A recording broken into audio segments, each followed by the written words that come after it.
Yang berikutnya Ustaz, tentang suap atau sogok. Jika sudah terlanjur jadi polisi karena sogok, atau masuk perguruan tinggi jadi mahasiswa karena nyogok, bagaimana taubatnya? Ya.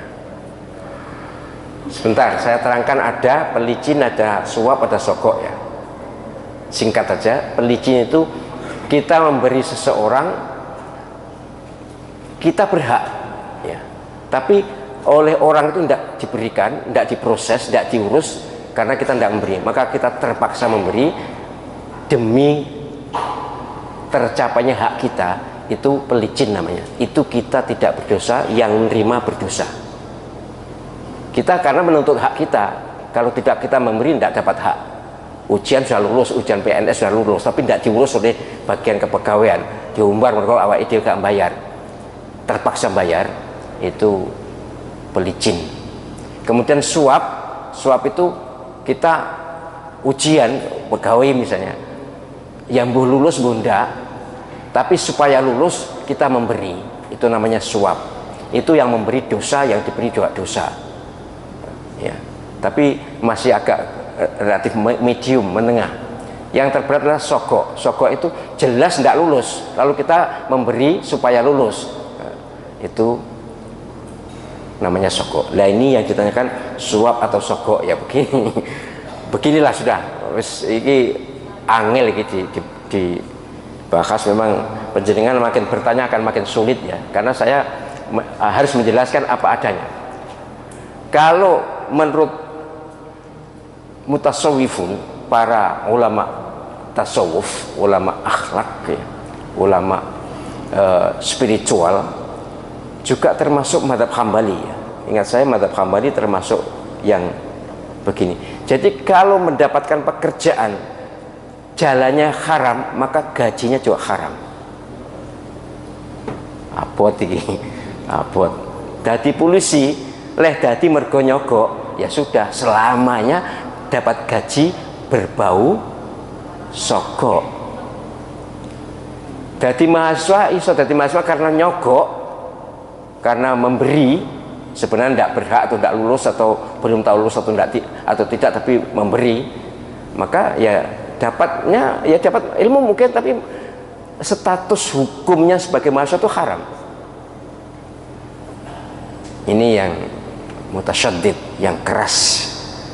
Tapi kalau yang mutayassir ya, yang ringan, umumnya fuqaha, para ulama fikih itu menyatakan bahwa soal sogoknya jelas haram, soal suapnya ya haram, jangan dihalalkan.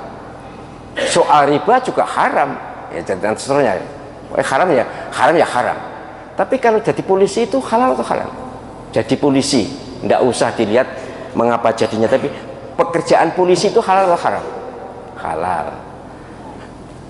Mahasiswa itu halal atau haram? Halal, ya sudah. Jadi dipisah antara jalan dengan pekerjaan. Jadi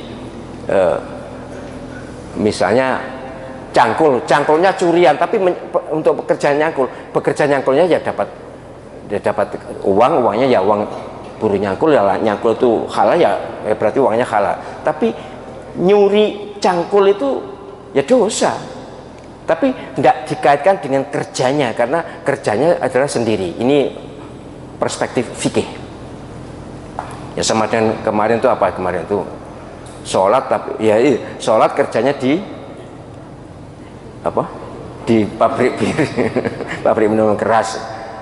Sholatnya ya kalau sholat sesuai dengan syarat rukunnya ya sah, ya dapat pahala. Kerja di pabrik minuman keras ya dosa. Dan nanti malaikat, ini urusan rundingannya rokib dan atid. Atid nyatet dosane, rokib nyatet pahalanya. Banyak mana? Bukan hanya banyaknya, nanti kemudian berat mana. Itu kalau sudah di mizan itu. Yang jelas ini tugas mereka berdua dan sangat cermat itu.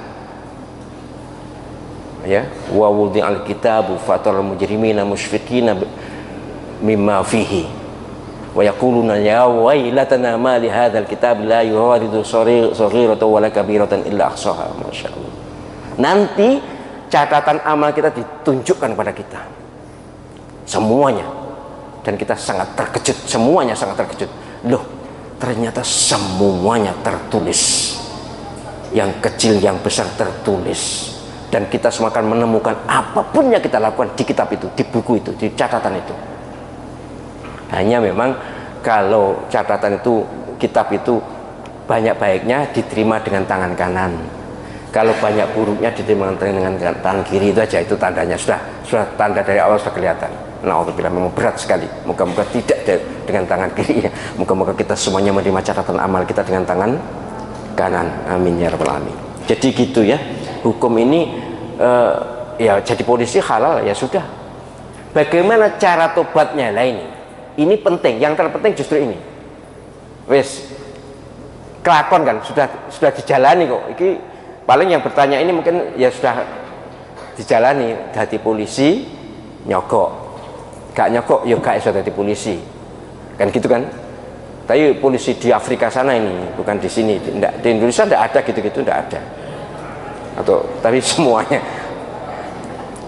Nah sekarang cara tobatnya begini, ya sudahlah, kita ini tahu Allah SWT maha pengampun, maha pemaaf, maha maklum. Ya sudah, panjenengan sisihkan sebagian gaji polisi itu. Bismillah ya Allah, saya memang mendapatkan pekerjaan ini dengan cara yang engkau larang sebenarnya, tapi kami terpaksa melakukan itu. Ini saya sedekahkan untuk menebus dosa-dosa saya. Ya silakan, seberapa terserah panjenengan. Selain zakat loh ya, selain zakat keluarkan sedekah. Wis bismillah untuk nebus dosa. Jadi rizki yang kita dapatkan harus kita berbagi. Kita sebenarnya tidak harus mendapatkan pekerjaan karena nyokol ya. Pokoknya kerja apapun, kalau dapat hasil, kita kerja apapun harusnya juga kita ingat bagian fakir miskin, ingat untuk yang lain, jangan dipek dewe, jangan didekemi dewe. Zakat, yaitu zakat merupakan bagian otomatis hanya 2,5%. Selebih selain zakat, ayo kita usahakan makin kita banyak bersedekah secara pantas yang tidak berlebihan, insya Allah jalan rezeki juga akan makin mudah.